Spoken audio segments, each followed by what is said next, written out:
नमस्कार मित्रों, आप सभी का और एक बार हार्दिक स्वागत और अभिनंदन करता हूं। आप सभी के लिए प्रीवियस ईयर का क्वेश्चन पेपर लेकर के आया हूं। आशा करता हूं कि आपकी तैयारी अच्छी चलती होगी, लेकिन प्रश्न पत्र देखने के बाद आपकी तैयारी और तीव्र गति से होने लगेगी और सिलेक्शन होने में मदद मिलेगा। प्रश्न पत्र बहुत ही सरल आता है, कठिन नहीं आता है। आप अच्छे से कर पाएंगे, लेकिन कंपटीशन टफ हो जाता है। इसीलिए हमें प्रीवियस ईयर का क्वेश्चन पेपर देखना अनिवार्य और निश्चित हो जाता है, ताकि हमें समझ में आए कैसा प्रश्न आता है। चलिए शुरू करते हैं। अभी आंसर की ओर बढ़ते हैं। पहला सामान्य ज्ञान की ओर आगे बढ़ते हैं। तो चलिए शुरू करते हैं मित्रों। पहला प्रश्न है, भारत की खोज किसने की? भारत की खोज किसने की? वास्को डिगामा ने, जो पुर्तगाल के नाविक थे। अर्जुन पुरस्कार की शुरुआत किस वर्ष हुई थी? अर्जुन पुरस्कार की शुरुआत 1961 में हुई थी। मैग्सेसे से पुरस्कार पाने वाले पहले भारतीय कौन थे? विनोबा भावे थे। इस तरह के प्रश्न आते हैं, आप आसानी से कर पाएंगे। भारत में वर्तमान में कुल कितने उच्च न्यायालय हैं? भारत में वर्तमान में कुल मिलाकर 25 उच्च न्यायालय हैं। कितने उच्च न्यायालय हैं? 25। अब आगे बढ़ते हैं। इसी तरह ईस्ट इंडिया कंपनी ने भारत में अपना पहला कारखाना कहाँ खोला था? ईस्ट इंडिया कंपनी ने भारत में अपना पहला कारखाना सूरत में खोला था। निम्नलिखित में से किस शहर को झीलों की नगरी कहते हैं? उदयपुर को। किस शहर को? उदयपुर को। उदयपुर शहर को झीलों की नगरी कहा जाता है। आर्य समाज की स्थापना कब हुई थी? आर्य समाज की स्थापना कब हुई थी? आर्य समाज की स्थापना 1875 ईस्वी में हुई थी। कब हुई थी? 1875 ईस्वी में। और इसी प्रश्न पत्र के आधार पे मैं आप सभी के लिए मित्रों सामान्य ज्ञान जरूर लाने का प्रयास करूंगा, और आप उसे निश्चित रूप से देखने का भी प्रयास कीजिएगा। एरिहेंट हो या ल्यूसेंट जी के हो, प्रश्न कहीं से भी बन सकता है। बहुत इजी प्रश्न आता है, आप अच्छे से कर पाएंगे। वेदों में सबसे प्राचीन वेद कौन सा है? वेदों में सबसे प्राचीन वेद है ऋग्वेद। कौन सा वेद है? ऋग्वेद। खालसा पंथ की स्थापना किसने की थी? खालसा पंथ की स्थापना जो है गुरु गोविंद सिंह ने की थी। गुरु गोविंद सिंह। और खालसा पंथ जो है इसे सिख ब्रदरहुड के नाम से भी जाना जाता है। कथक किस राज्य का शास्त्रीय नृत्य है? कथक उत्तर प्रदेश का एक शास्त्रीय नृत्य है। किस राज्य का है? उत्तर प्रदेश का। आप शास्त्रीय नृत्य हर राज्य के याद कर लीजिएगा। पुरस्कार से संबंधित याद कर लीजिएगा। दिवस से, महत्वपूर्ण राष्ट्र दिवस से संबंधित नाम याद कर लीजिएगा। इससे प्रश्न पूछे जाते हैं। पटना का प्राचीन नाम क्या है? पटना का प्राचीन नाम क्या है? पाटलिपुत्र है। पाटलिपुत्र। लेकिन पटना को कई नामों से जानते हैं, जैसे कि पाटलीग्राम के नाम से भी जानते हैं और कुसुमपुर के नाम से भी जानते थे। निम्नलिखित में से किस भारतीय राज्य की राजभाषा अंग्रेजी है? अंग्रेजी है कहाँ की? आप जान सकते हैं और अनुमान भी लगा सकते हैं। किस राज्य की राजभाषा अंग्रेजी है? कहाँ की? नागालैंड की। किस मुगल शासक ने दीन-ए-इलाही धर्म चलाया था? किस मुगल शासक ने दीन-ए-इलाही धर्म चलाया था? इसका सही आंसर होगा दोस्तों अकबर। क्या होगा? अकबर। दीन-ए-इलाही धर्म से तात्पर्य है कि सभी धर्मों को समान दृष्टि से देखना, और ये धर्म अकबर ने चलाया था। अभिज्ञान शकुंतलम के लेखक कौन थे? अभिज्ञान शकुंतलम के लेखक थे कौन? कालिदास थे। इसका सही आंसर होगा कालिदास। भारत में सबसे अधिक वर्षा कहाँ होती है? भारत में सबसे अधिक वर्षा होती है चेरापूंजी में, जो कि मेघालय में स्थित है। चेरापूंजी के साथ साथ और एक जगह होता है, मौसिन राम बोलते हैं। चेरापूंजी है। चेरापूंजी के साथ साथ मौसिन राम बोलते हैं। मौसिन राम और चेरापूंजी, ये दोनों जगह मेघालय में स्थित है जहाँ पे सर्वाधिक वर्षा होती है भारत में। अब आगे की ओर बढ़ते हैं। आप अभी तक देखे प्रश्न बहुत सरल आता है। देवनागरी लिपि का संबंध किस भाषा से है? देवनागरी लिपि का संबंध हिंदी भाषा से है, क्योंकि पंजाबी का लिपि अलग है। देवनागरी लिपि का संबंध हिंदी भाषा से है। पंजाबी किस लिपि में लिखी जाती है? पंजाबी जो है गुरुमुखी और उर्दू फारसी में।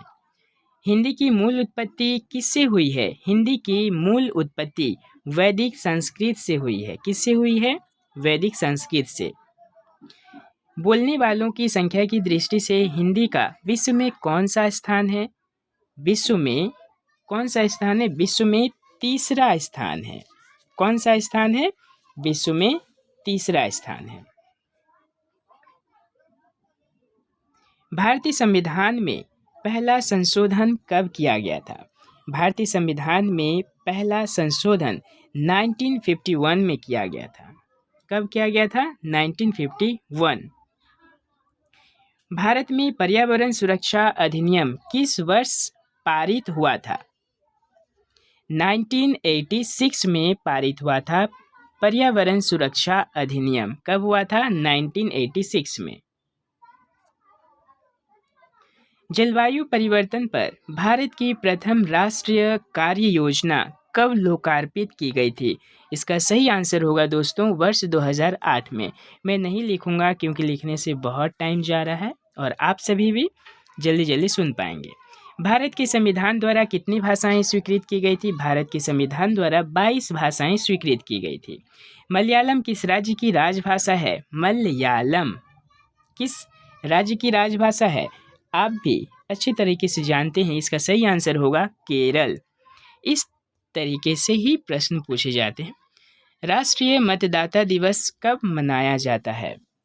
राष्ट्रीय मतदाता दिवस 25 जनवरी को मनाया जाता है। यहाँ पे देखिए 25 नवंबर भी दिया है, तो 25 जनवरी। और एक बात है, आपको समय बहुत मिलेगा, आप धैर्यपूर्वक वहाँ पे प्रश्न का उत्तर देने का प्रयास कीजिएगा। समय 3 घंटे आपको मिलेंगे और 3 घंटा आपको पूरे अच्छे से उपयोग करना है, उसका सदुपयोग करना है। अंग्रेजों के नमक कानून के विरुद्ध गांधी जी ने कौन सा आंदोलन शुरू किया था? सविनय अवज्ञा आंदोलन। विनय पूर्वक अमान्य किए थे आंदोलन। कौन सा आंदोलन चलाए थे? नमक कानून के विरुद्ध उन्होंने सविनय अवज्ञा आंदोलन, जिन्हें की दांडी मार्च के नाम से भी जानते हैं। ये आपका 25 सामान्य ज्ञान खत्म हुआ और इस तरह से अभी शिक्षण अभिरुचि शुरू करते हैं। अच्छा अध्यापक कौन है? अच्छा अध्यापक वह है जो मेधावी और परिश्रमी हो, सादा जीवन व्यतीत करता हो, अपने विद्यार्थियों से सच्ची लगन रखता हो। तो इसका सही आंसर होगा दोस्तों, अपने विद्यार्थियों से सच्ची लगन रखता हो। जब भी हम कभी शिक्षण अभिरुचि करते हैं तो अपने आप को शिक्षक मान के हमें उत्तर देना है। शिक्षण क्या है?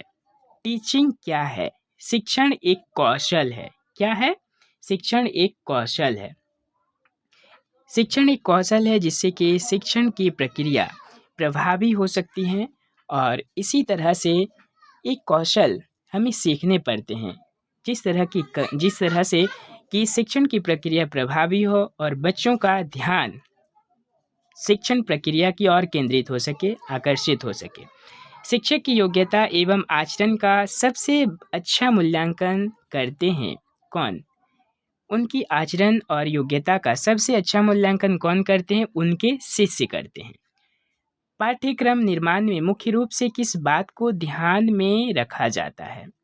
इसका सही आंसर होगा दोस्तों घ, यानी क और ख दोनों। शिक्षा के उद्देश्य भी पाठ्यक्रम में निहित होने चाहिए और साथ साथ छात्रों की आवश्यकताओं, रुचियां और उनकी योग्यताओं के अनुसार पाठ्यक्रम होना चाहिए। आपके अनुसार शिक्षण की योजना पद्धति होनी चाहिए।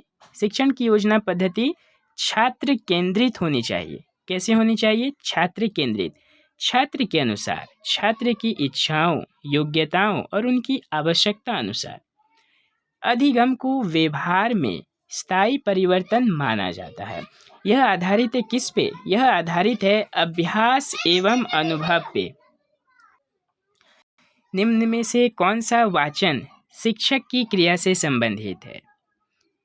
कौन सा वाचन शिक्षण की क्रिया से संबंधित है? इसका सही आंसर होगा आदर्श वाचन। आदर्श वाचन जो है कक्षा में शिक्षा के द्वारा ही प्रस्तुत की जाती हैं। आदर्श वाचन के बाद विद्यार्थी अनुकरण वाचन करते हैं। तो शिक्षक की क्रिया से संबंधित है आदर्श वाचन। आदर्श वाचन शिक्षक करते हैं उचित गति लय के साथ, उसके बाद विद्यार्थी अनुकरण वाचन। अच्छा शिक्षण प्रकार्य क्या है? अच्छा शिक्षण प्रकार्य है क्या? प्रधानाचार्य के अच्छे नेतृत्व का, शिक्षकों की विद्वता के उच्च स्तर का, शिक्षण व्यवसाय के प्रति ईमानदारी और निष्ठा का। तो शिक्षण व्यवसाय के प्रति हमें ईमानदार और निष्ठावान होना चाहिए। इसका सही आंसर होगा ग।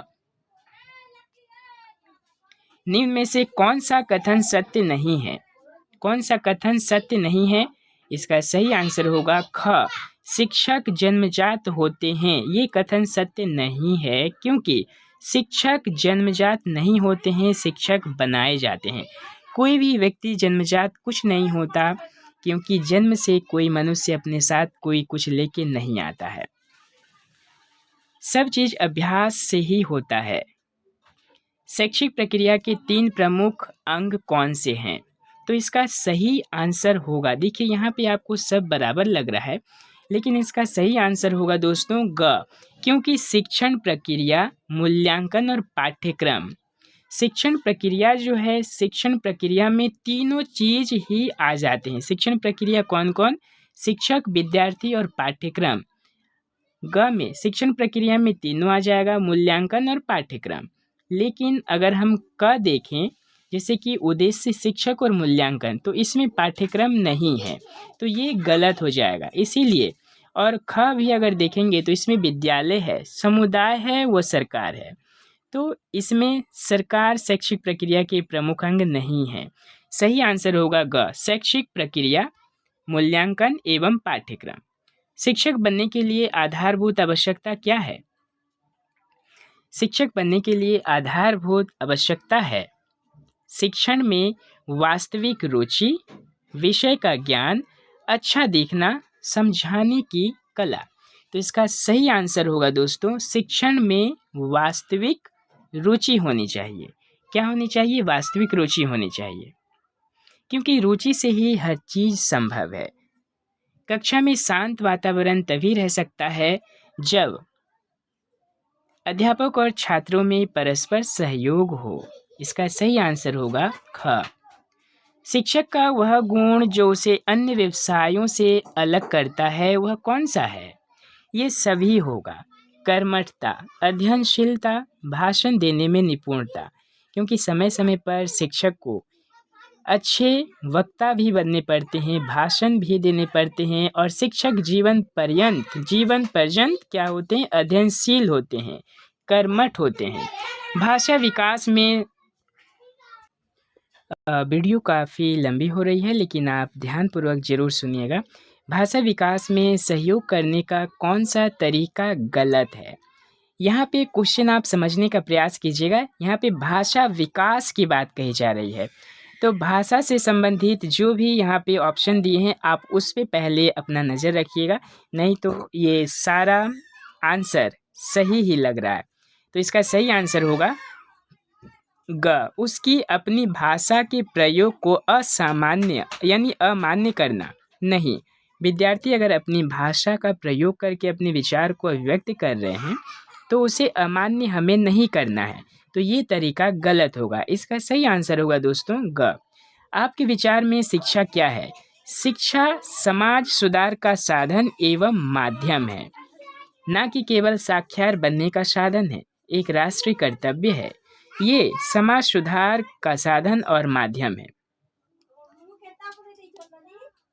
इसके बाद आगे देखते हैं, शिक्षा का एक प्रमुख उद्देश्य क्या है? शिक्षा का एक प्रमुख उद्देश्य है व्यक्तित्व का विकास करना। यहाँ पे साफ साफ दिखाई दे रहा है, हम शुरू से पढ़ते ही आ रहे हैं कि शिक्षा का प्रमुख उद्देश्य होता है बच्चों के सर्वांगीण विकास करना, उनके व्यक्तित्व का विकास करना। इसका सही आंसर होगा दोस्तों व्यक्तित्व का विकास करना। 16 का घ। शिक्षण एक पारस्परिक क्रिया है। किसके बीच? किसके परस्पर? यानी छात्र और शिक्षक के मध्य में एक पारस्परिक क्रिया है। इसका सही आंसर होगा ख, छात्र और शिक्षक के मध्य में। बालकों के सामान्य ज्ञान की वृद्धि के लिए शिक्षकों में होना चाहिए। शिक्षकों में क्या होना चाहिए? उत्साह होना चाहिए। इसका सही आंसर होगा क। अध्यापक की जागरूकता पर निर्भर करता है अध्यापक का ज्ञान। इसका सही आंसर होगा क। यानी अध्यापक जितना जागरूक है उनके पास उतना ज्ञान का भंडार है। तो उनकी जागरूकता के ऊपर ही अध्यापक का ज्ञान निर्भर करता है।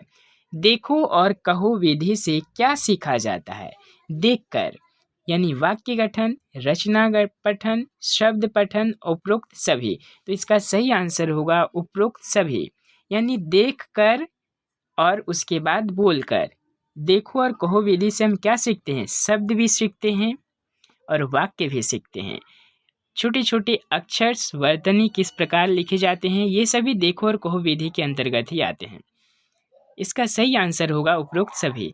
अध्यापक के लिए सबसे मूल्यवान क्या है? उसकी नौकरी? नहीं, उसकी गरिमा। गरिमा कब बढ़ेगी? जब हम अपने छात्रों से अपनी शिक्षण प्रक्रिया से ईमानदारी और निष्ठापूर्वक निर्वहन करेंगे अपने कर्तव्यों का। अध्यापक के लिए सबसे मूल्यवान है छात्रों का विश्वास। अगर हम छात्रों का विश्वास प्राप्त कर लिए तो शिक्षण के प्रति स्वतः ही आस्था उत्पन्न होने लगेगी। बाल मनोविज्ञान का अध्ययन किनके लिए सर्वाधिक आवश्यक है? बाल, छोटे छोटे बच्चों के लिए उनकी मानसिक योग्यता जानने के लिए बाल मनोविज्ञान सर्वाधिक किसके लिए आवश्यक है? सबसे ज़्यादा आवश्यक है प्राथमिक शिक्षक के लिए। किसके लिए? प्राथमिक शिक्षक के लिए। एक अध्यापक को दृश्य श्रव्य सामग्री का उपयोग करना चाहिए। क्यों? इसीलिए करना चाहिए ताकि छात्रों की पाठ में रुचि हो, उनके ध्यान को केंद्रित कर सके और वास्तविक रूप प्रदान कर सके। तो ये सभी होगा, उपरोक्त सभी। विद्यालय से छात्रों के भागने का कारण क्या है? भागने का कारण है कि अध्यापकों की समस्या के प्रति उदासीनता। यानी विद्यालय में जो समस्याएं हैं छात्र से संबंधित, कक्षा से संबंधित, उन पर अध्यापकों का ध्यान केंद्रित नहीं हो पा रहा है। इसीलिए छात्रों विद्यालय से भाग जाते हैं और अध्यापक उस समस्या के प्रति ध्यान नहीं देते हैं, उन्हें सुधारने का प्रयास नहीं करते हैं। इसीलिए अध्यापकों की समस्या के प्रति उदासीनता होती है और विद्यालय से छात्र भाग जाते हैं। बस अंतिम प्रश्न है और एक खंड यानी साहित्य एवं भाषा अभिरुचि दूसरी वीडियो में करूँगा, नहीं तो वीडियो लंबा हो जाएगा। शिक्षक को कक्षा में कार्य करना चाहिए प्रगतिशील भूमिका के रूप में। इसका सही आंसर होगा। तो आज की वीडियो यहीं समाप्त होती है दोस्तों। अगर आप मेरे चैनल पर नए हैं तो सब्सक्राइब जरूर करें, क्योंकि आप सभी के लिए मैं अभी निरंतर वीडियो लाने का प्रयास करता रहूँगा। और सामान्य ज्ञान के लिए सभी के लिए मैं प्लेलिस्ट बनाया हूँ और आप सभी के लिए वीडियो जरूर लाते रहूँगा। कमेंट्स करके ज़रूर बताइए। बहुत बहुत धन्यवाद और शुक्रिया। नमस्कार। अगले वीडियो में मिलते हैं, तब तक के लिए आप स्वस्थ रहें, व्यस्त रहें और हमेशा मुस्कुराते रहें।